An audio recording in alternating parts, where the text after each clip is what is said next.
got myself some pancakes. I'm gonna eat a lot of this.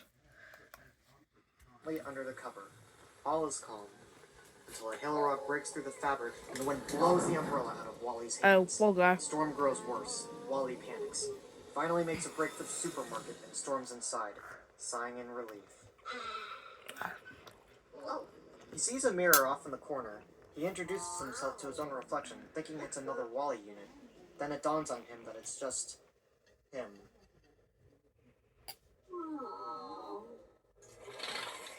Oh, poor guy. Wally wanders in the dark, derelict supermarket. Half-empty shelves of trash and worn-out appliances loom over the little robot. Wow. Rotting mannequins catch his eye. Eventually, Wally peeks into the frozen section, and off to the side, he sees a single igloo cooler illuminated by a soft, white spotlight. Oh. Intrigued, Wally goes and picks up the cooler, revealing a large crack piercing the ground. Suddenly, the crack expands and follows Wally. He tries getting away, but to no avail. Wally falls through the gaping hole and crashes into the sub-level of the supermarket. Oh, that's bad.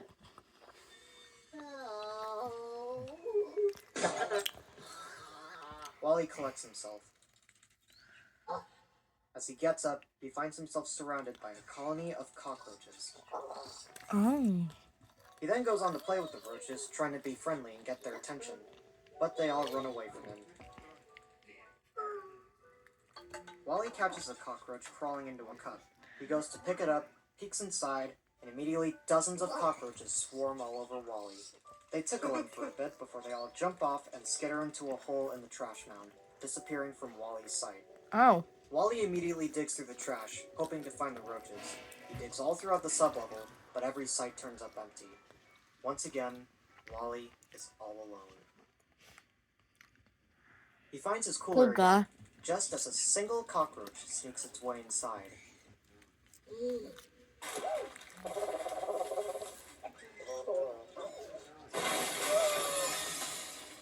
He zooms throughout the sublevel, trotting around the supermarket and finding his way to the exit. Oh, yay. Just before he leaves, Wally shakes his cooler. Suspicious something's inside. Curious, Wally opens the cooler and finds it was empty, as expected. Wally looks outside. The hailstorm has stopped. He treads on out, his cooler hooked to his back, and a tiny cockroach pokes out, watching Wally down the street. Oh. Wow. Pest. Fled. The cockroach stands patiently on the ground like a dog. It's outside Wally's trunk. The door motor goes off. The roach eagerly perks up, and is then crushed by the door. Wally emerges, taking in the morning sun, and sets out to work. The cockroach plucks out from under the door, all fine, and follows Wally into the city. Oh. Wally treads down a garbage-piled street as the roach inches closer behind him. Sensing something, Wally turns around and the roach darts out from sight. Seeing nothing, Wally moves on, but the roach lingers behind. As Wally scoops up trash in his compactor, he picks up a Twinkie still unopened in its clear wrapping. The roach crawls up to his shoulder, hypnotized by Wally swaying the Twinkie.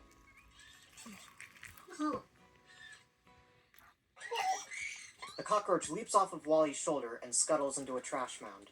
Wally is disappointed. Then, he reasons the cockroach is attracted to his Twinkie, and an idea comes to mind. Wally creates a contraption with the Twinkie near a laundry basket leaning against one end of a surfboard, with the other end pointing up to Wally atop a trash mound. The cockroach emerges and sees the Twinkie. Wally anticipates. The roach comes up to the Twinkie, and Wally unleashes a bowling ball from his compactor, and the ball slams on the surfboard end, launching the basket high in the air and landing right on top of the cockroach. Wally celebrates, but the cockroach just slips out through the open handle.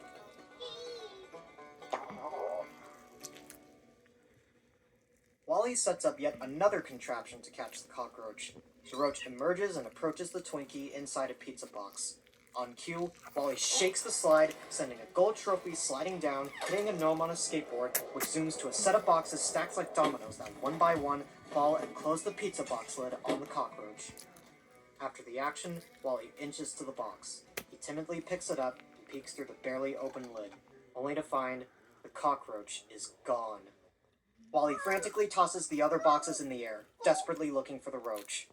But it's no use. Dejected, he picks up his Twinkie and treads on, alone. I think he's getting abandoned. Wally approaches his truck. Just as he's about to go in, he sees a tiny shadow in the doorway. It was the cockroach, waiting for him. Wally is ecstatic. He goes up and brings the cockroach to his face, finally happy to have a friend again after all these years. And that is how Wally met his pet and best friend, Hal. Wally shows Hal around his new home. He shows him his collections, like his ducks and his singing bass. Wally then pulls out the Twinkie, which Hal dances in joy to. Wally sets Hal and the Twinkie on a shelf before zooming off.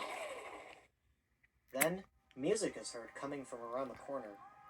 Wally comes back to pick up Hal, and the two of them watch Wally's favorite movie together.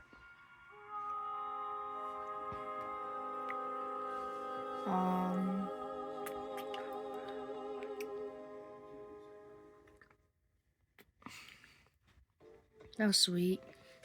Alright, so far issues 0 to 3 have been following a simple, episodic format, telling inconsequential stories of Wally navigating the abandoned city and coming to terms with his loneliness. Issues 4 to 7 take a huge turn in plot as we enter the 4-part story arc, Out There, which switches out writers Jay Torres with Bryce Carlson for the rest of the series. Carlson confirms this arc takes place years before the previous issues, and is set during the last year of Operation Cleanup when the humans were scheduled to return. There's cliffhangers, a big bad villain, and a new original character that is out of this world. Strap in for the 4-part series finale, Out There. So Out There takes place before it, and then Out There. We open in space as the Axiom flies into view. The unseen captain on board makes their morning announcement. Well, good morning, everybody, and welcome to day 1811 aboard the Axiom. As the captain reads off the daily updates, a woman and her children look out the window. The woman looks out into the stars, hope in her eyes. Operation Cleanup is near completion, and our 5-year cruise will be ending right on time. Hope you enjoy the rest of your time on the Axiom as we prepare to return home.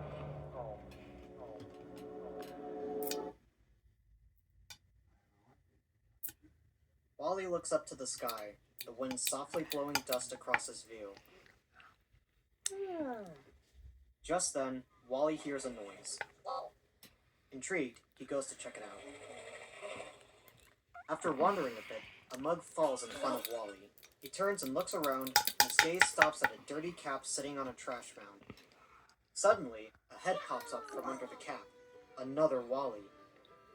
The Wally, who will now be referred to as Cap, looks around with Wally and excitedly taps his shoulder. Wally turns to Cap's direction and sees another Wally unit hiding behind some washers. The yellow-eyed Wally comes out and greets Wally and Cap to a game of hide-and-seek. Soon, Wally finds himself hanging amongst his friends, and an ominous shadow looms over them, and the other Wallies become frightened. A ginormous, bulky Wally variant towers over Wally and his friends, staring down angrily at them. He's different from the Wallies on board the Axiom. He's far less friendly and more intimidating, appearing to be the ruthless boss of the Wallies. He's known as Bull E. That's actually not his official name, I just read it on an Amazon review and thought it was fitting. Bully reaches his hand out to the group. As Cap treads back in fear, Bully reaches out his finger, tapping Cap on the shoulder. Upon contact, Cap shuts down and goes limp. Bully pushes Cap's body away, leaving Wally unable to do anything but wave his friend goodbye. Okay, Cap just died! The day is long and hard. Dozens upon dozens of Wally units work tirelessly scooping, compacting, and stacking trash. Keep in mind, this is set before issue 0 when they all shut down, so all the Wallies are still fine and functional. Our Wally is working away by himself when he gets a tap on the shoulder. Another Wally in a black, oversized suit coat greets himself. He opens his coat to reveal items to trade. a computer mouse, a spatula, and even an unopened soda can. Wally's intrigued. He reaches for the soda can, but accidentally punctures it with his claw hands, spraying soda everywhere. Wally trots away awkwardly.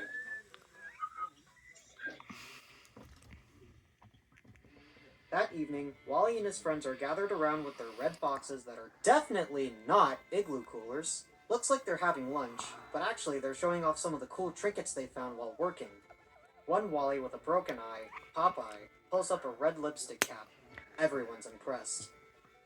Just as Popeye is admiring their lipstick, it is suddenly pulled from their grasp. Bully appears overhead with the lipstick in hand. Instinctively, all the Wallies close their boxes. Bully opens a metal shelf from his chest, throwing the lipstick in and locking it in his chest. Bully storms off, and Popeye lowers their head, dejected.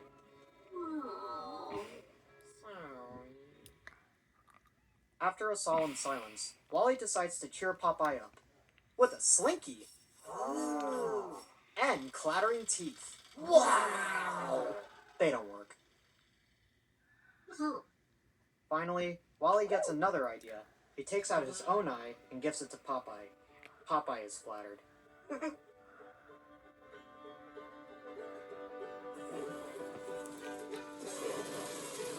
The incinerator when it's still working. It does a pretty good job. Oh, there was a water incinerators. Oh, that's what the mountains were originally meant for. Now they're just mountains standing in the mist. A line of Wallies tread down a trash tower when one of them indirectly kicks a plunger down the slope. Below, Wally treads along with some trash and treasures when the plunger gets stuck to his eye. Wally squirms and tussles trying to get the plunger off. The other Wallies come down to his aid until he's able to pop it off himself. Dizzy, Wally looks up and sees what appears to be something falling from the sky. The other Wallies see it too. Wow. But before they could comment Okay. on it, Bully Like a appears. UFO. Oh, damn! One by one, Bully deactivates each of the Wallies with a tap of his finger, all except one who leaves a plunger behind. Oh, he's an ass. He just killed. Wally runs far and fast down the valley, following the steaming trail left behind by the falling object. His momentum stops when he trips and is flung down a large crater. Oh, Wally God. clambers on his hands, and looking up, his head shifts in shock. In front of him was a gargantuan metal rocket ship, miraculously landed upright, towering high over the mesmerized robot. Wow. USA?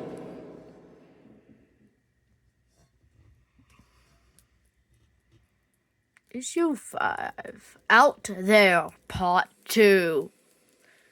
Steam bursts out of an oval door at the bottom of the rocket. Wally steps back.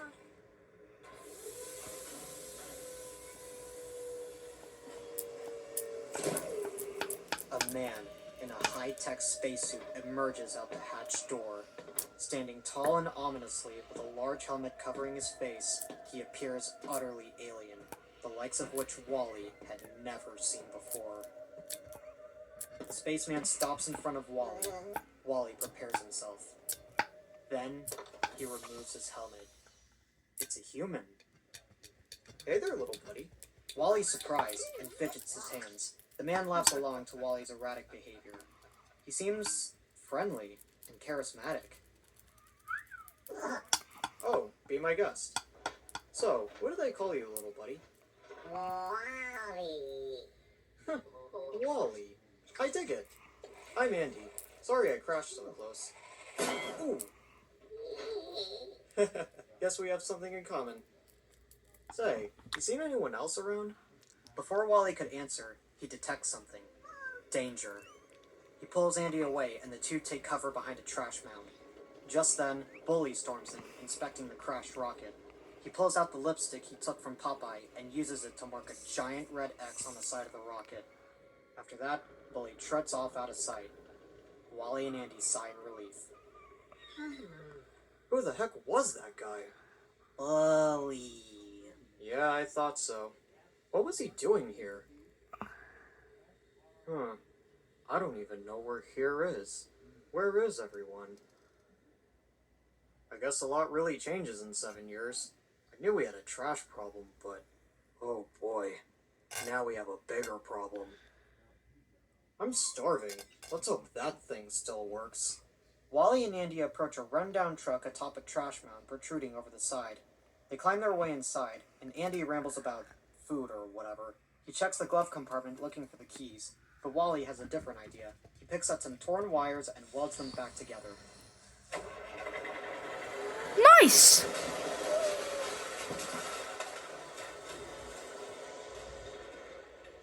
How about some tunes, little buddy? Andy plays some music coming from the truck radio and sings along to the song.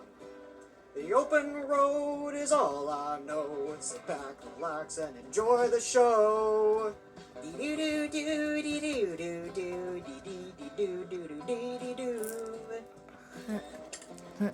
you go.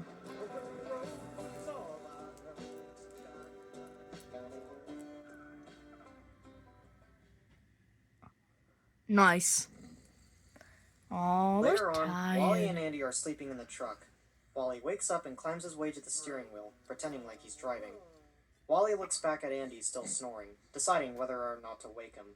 Wally hesitates, then accidentally cuts the wires underneath, unleashing the brakes. The truck veers forward at high speed. Wally panics, scrambling what to do. They crash through a mound, trash flying and tires bouncing everywhere. The truck won't stop. Wally sighs. Then he sees the truck heading straight for the edge of a cliff. Huh?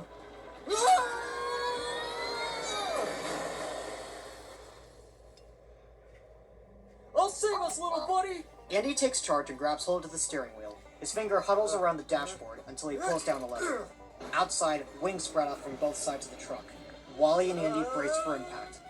Then, the truck glides gracefully across the ground, safe and sound. Wally and Andy laugh off the tension. They land on the ground and stabilize the truck. All is safe.